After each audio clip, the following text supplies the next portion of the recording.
ये कहानी है एक छोटे से गांव की, जहां मोहन नाम का एक गरीब आदमी अपने छोटे से ठेले पर कोलकाता मटन चुस्ता बेचता था।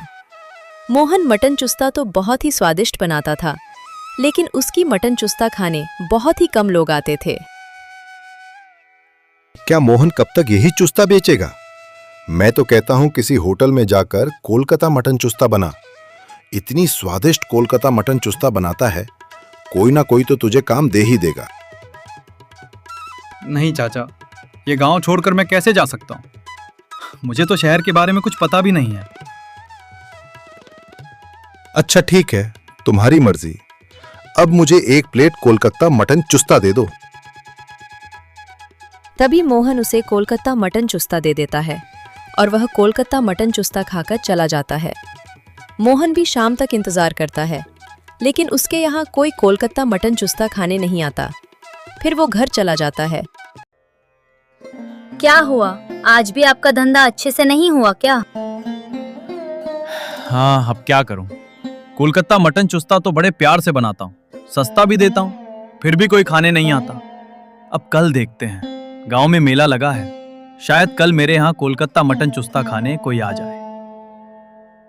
अगले दिन मोहन अपना कोलकाता मटन चुस्ता का ठेला लगाकर खड़ा हो जाता है। उसके आसपास से कई लोग गुजर रहे थे, लेकिन कोई भी उसके ठेले पर नहीं आ रहा था। यह देखकर मोहन पूरी तरह से उदास हो जाता है। अखिल बेटा, जरा यहाँ आना, तुमसे कुछ जरूरी काम है। जी पिताजी, कहिए। हमें नया घर लिए हुए काफी समय हो गया है। क्या कहते हो, अपने परिवार वालों को बुलाकर दावत दे देते हैं? हाँ जरूर पिताजी, पर सिर्फ अपने ही परिवार वालों को क्यों, हम अपने गांव वालों को भी बुला लेते हैं ना। हाँ, ये बात तो तुम सही कह रहे हो। आज एक बड़ी दावत रखते हैं, सबका दिल खुश कर देते हैं। हाँ पिताजी, तो मैं जाता हूँ और गांव वालों को सूचित कर देता हूँ कि आज शाम मेले से घूमने के बाद हमारे घर आ जाए। आज हमारे घर दावत है। अखिल गांव वालों को दावत में बुलाने के लिए निकल पड़ता है। सुनो गांव वालों, आज मेले से घूमने के बाद सभी लोग मेरे घर आ जाना। आज मेरे घर एक बड़ी दावत है। दावत पर किस चीज की दावत है भाई? और तुम्हारी दावत में क्या क्या खाने को मिलेगा? हमने नया घर लिया है और आज नया साल है, तो मेरे पिताजी ने कहा है कि आज दावत रखेंगे और गांव वालों को भी बुलाएंगे। खाने में मटन चुस्ता होगी, वो भी एकदम लजीज। अरे वाह, ये तो बहुत मस्त है। क्यों गांव वालों, सुबह सुबह मेला घूमो, फिर शाम होते ही फ्री में मटन चुस्ता खाओ। आज तो मजा ही आ जाएगा। तभी ये सब कहकर अखिल वापस घर चला जाता है। बड़ी जल्दी आ गए अखिल, तुमने सारे गांव वालों को दावत में बुला तो लिया है ना? हाँ पिताजी, मैंने सबको न्योता दे दिया है।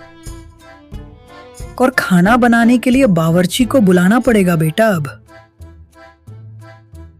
तो कौन से बावर्ची को खाना बनाने के लिए कहा जाए पिताजी? लगभग सभी ने आज मेले में अपने खाने की स्टॉल लगाई होंगी। हाँ बेटा, मैंने तो ये पहले सोचा ही नहीं, और हमने दावत के लिए अब न्योता भी दे दिया सबको। कोई बात नहीं पिताजी, आप फिक्र मत कीजिए। मैं एक बार गांव में देखता हूँ, क्या पता कोई बावर्ची मिल जाए। हाँ, अब तुम्हें ही कुछ करना होगा बेटा। तभी अखिल वापस गांव में एक बावर्ची ढूंढने निकल जाता है। अरे सुनो भाई, क्या तुम गांव में किसी अच्छे बावर्ची को जानते हो जो एकदम स्वादिष्ट कोलकाता मटन चुस्ता बनाता हो? हाँ मैं जानता हूँ। थोड़ा सा आगे जाओगे तो तुम्हें एक विनोद मटन वाला दिखेगा। वो हर तरह की मटन बना लेता है। तुम चाहो तो उससे एक बार बात कर लो। अच्छा ठीक है भाई, धन्यवाद। लेकिन विनोद बहुत ही खड़ूस है। उसे जल्दी गुस्सा आ जाता है और वो बहुत लालची भी है, इसलिए थोड़ा संभल कर रहना तुम उसकी चिंता मत करो, पैसों की कोई दिक्कत नहीं है। बस हमें मटन चुस्ता एकदम स्वादिष्ट चाहिए। इतना कहकर अखिल वहां से जाता है और विनोद के ढाबे पर पहुंचता है। अरे आओ आओ मटन खाओ। मेरा नाम है विनोद। मेरा मटन सब पर भारी पड़ता है। अरे विनोद भाई, मैं यहाँ मटन खाने नहीं आया हूँ।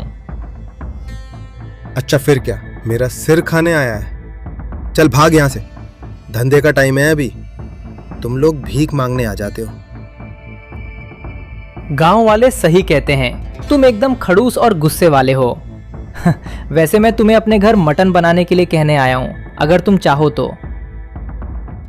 अरे अरे मुझे माफ कर दो। मैं तो गलत ही समझ लिया था। हाँ मैं जरूर आऊंगा। तुम बस बताओ कितने लोगों का खाना बनाना होगा? यही कुछ करीब करीब 100 लोगों का। और हाँ, मटन एकदम स्वादिष्ट होनी चाहिए।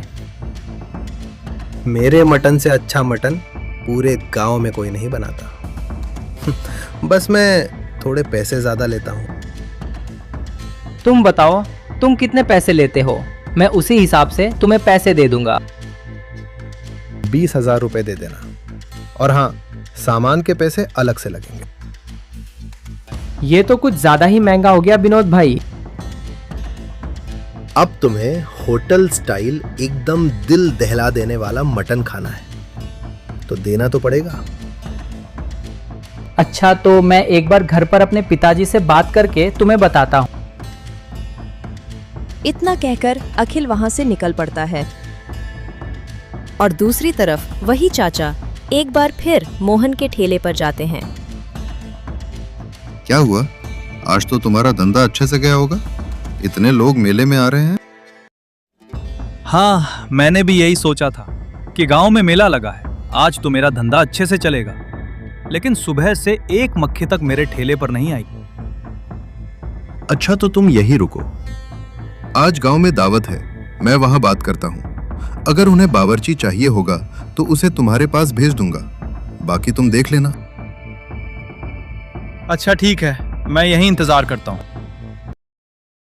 तभी एक तरफ से अखिल घर वापस जा रहा होता है और दूसरी तरफ से चाचा भी अखिल के घर की तरफ जा रहे होते हैं और दोनों एक दूसरे के सामने आ जाते हैं। अरे अखिल, तुम तो मुझे यहीं मिल गए। मैं तो तुमसे ही मिलने आ रहा था। अच्छा बताओ चाचा, क्या काम है? लेकिन थोड़ा जल्दी कहना। क्या है ना, मुझे आज की दावत के लिए बावर्ची ढूंढना है। विनोद ढाबे वाले ने तो कुछ ज्यादा ही पैसे मांगे हैं और मुझे उसका व्यवहार भी अच्छा नहीं लगा। अच्छा तब तो समझो तुम्हारा काम हो गया। मैं भी तुमसे उसी सिलसिले में बात करने के लिए आ रहा था। अच्छा, मतलब आपकी पहचान में कोई अच्छा बावर्ची है? हाँ, एक लड़का है जो ठेले पर मटन चुस्ता बेचता है, लेकिन किसी को उसके मटन चुस्ते के स्वाद की कदर नहीं है। मैं तुमसे कह रहा हूँ, एक बार उसके हाथ का मटन चुस्ता खाकर देखना, फिर तुम खुद देखना। तुम खुद उससे कहोगे कि मेरे घर आकर मटन चुस्ता बना दे। अच्छा ठीक है। फिर आप मुझे बताओ कि वो कहाँ मिलेगा। मैं अभी जाकर उससे बात करके आता हूँ। तभी अखिल मोहन के ठेले के पास आता है और कहता है, क्या तुम ही मोहन हो? असल में मुझे एक बावर्ची चाहिए जो बहुत ही स्वादिष्ट मटन बनाता हो। हाँ, मैं मटन तो अच्छा बना लेता हूँ, पर आप पहले मेरे हाथ का मटन खाकर देखो। अगर आपको पसंद आता है तो आप ही फैसला करना कि मैं आपके घर आऊं या नहीं। तभी मोहन अखिल को मटन चुस्ता देता है और अखिल खूब मजे से खाता है। अरे वाह मोहन भाई, तुम्हारे हाथ की ये मटन तो बहुत ही लजीज है। ऐसी मटन तो मैंने पहले कभी नहीं खाई। धन्यवाद अखिल भाई, लेकिन क्या करूं, फिर भी गांव वाले मेरे ठेले पर नहीं आते। अरे तुम चिंता मत करो, आज तुम मेरे घर दावत पर मटन बना दो। वहाँ गांव वाले भी होंगे। अगर उन्हें मटन पसंद आ गया तो तुम्हारा मटन खुद ही मशहूर हो जाएगा। तभी मोहन शाम को अखिल के घर अपना ठेला लेकर पहुंच जाता है। आ गए तुम। मेरे बेटे ने बताया था कि आज घर पर दावत में मटन तुम ही बनाने वाले हो। तुम्हारा बहुत बहुत धन्यवाद बेटा। अरे आप कैसी बात कर रहे हैं, आप मुझसे बड़े हैं और वैसे भी धन्यवाद तो मुझे आपका करना चाहिए कि आपने मुझे खाना बनाने का मौका दिया। अच्छा ठीक है, तुम अब दावत की तैयारी शुरू कर दो। और फिर शाम को हम यही मिलेंगे।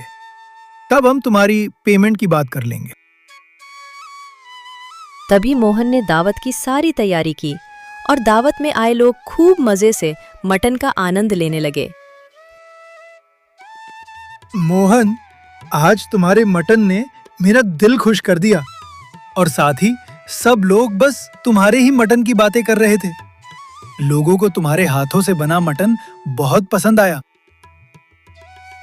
तभी सेठ मोहन को इतना लजीज मटन बनाने के लिए 30,000 रुपए दे देता है। नहीं सेठ जी, जब बहुत ज्यादा पैसे हैं। अरे रख लो बेटा, ये तुम्हारी मेहनत की ही कमाई है और मैं अपनी खुशी से तुम्हें दे रहा हूँ। सेठ के ज्यादा बोलने पर मोहन वो पैसा रख लेता है। साथ ही मोहन के यहाँ अब लोग मटन खाने भी आने लगते हैं। आखिर मोहन के हाथों का मटन है ही इतना स्वादिष्ट था।